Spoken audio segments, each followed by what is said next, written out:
नमस्कार दोस्तों, आज बात करते हैं। हाल में ही ट्रंप ने बोला कि जो जापान अमेरिका के बीच में रक्षा डील है वो अनइक्वल है, यानी गैर बराबरी की है।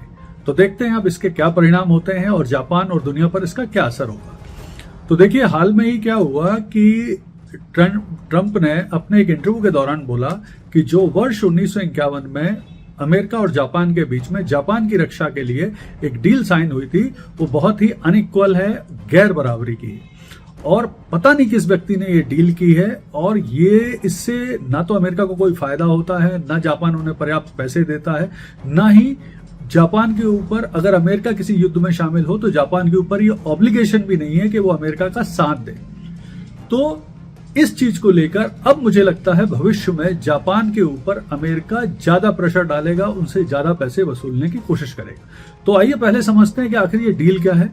तो देखिए, सेकेंड वर्ल्ड वॉर जब खत्म हुआ था और जापान के ऊपर चूंकि अमेरिका ने परमाणु बम का विस्फोट किया था, तो बाद में अमेरिका ने जापान को परमाणु बम खत्म करने और उसकी रक्षा की जिम्मेदारी लेने के लिए वर्ष 1951 में एक रक्षा डील साइन की थी, जो 1960 में जिसे संशोधित किया गया।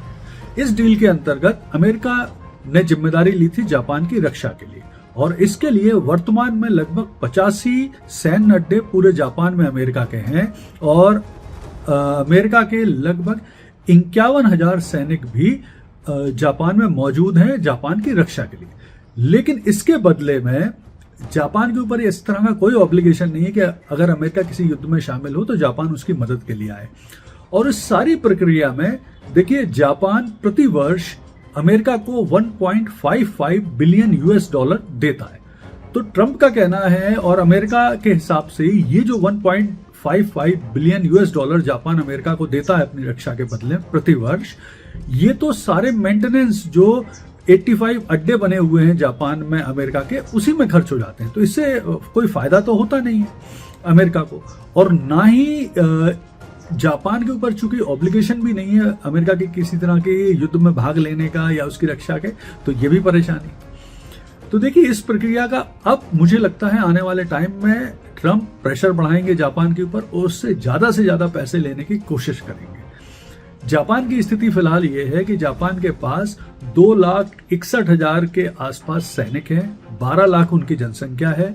लेकिन परेशानी उनके साथ ये है कि उन्होंने ओवर द टाइम, मतलब पिछले कुछ वर्षों में, ना तो अपना डिफेंस बजट बढ़ाया है, ना अपनी सेना बहुत ज्यादा बढ़ाई है, और अब उनके जो युवा हैं वो भी बहुत ज्यादा इच्छुक नहीं है सेना में मतलब पार्टिसिपेट करने में, क्योंकि अब उनको लगता है, उनकी आदत पड़ गई कि अमेरिका उनकी रक्षा कर रहा है तो वो क्यों सेना वगैरह में जाएं। तो ये भी एक परेशानी जापान के साथ आ गई है।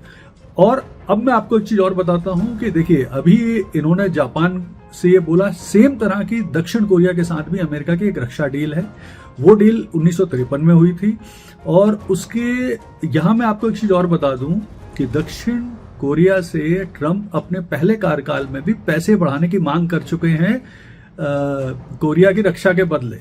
कोरिया में अमेरिका के लगभग 73 सैनिक अड्डे हैं और 28,000 सैनिक तैनात हैं। तो उनसे भी अब अगला मुझे लगता है नंबर कोरिया का आएगा, उससे भी डिमांड करेंगे। अब जापान के ऊपर इसका क्या असर पड़ेगा? तो जापान को निश्चित तौर पर अपना रक्षा बजट बढ़ाना पड़ेगा, अपनी सैन्य संख्या बढ़ाना पड़ेगी, उसकी निर्भरता भी अब मुझे लगता है एशिया के और दूसरे देश, क्योंकि देखिए, जापान को जो सीधा खतरा है वो रूस और चाइना से है। जापान के बहुत सारे द्वीपों को लेके चाइना और रूस के और जापान के बीच में विवाद होते रहते हैं। तो भविष्य में मुझे लगता है इससे थोड़ी सी भारत का कद या भारत के साथ जापान के रिलेशन और बेहतर हो सकते हैं, क्योंकि अगर अमेरिका उनके ऊपर प्रेशर डालेगा तो अल्टरनेट के रूप में वो जापान निश्चित तौर पर भारत को देखने की कोशिश करेगा।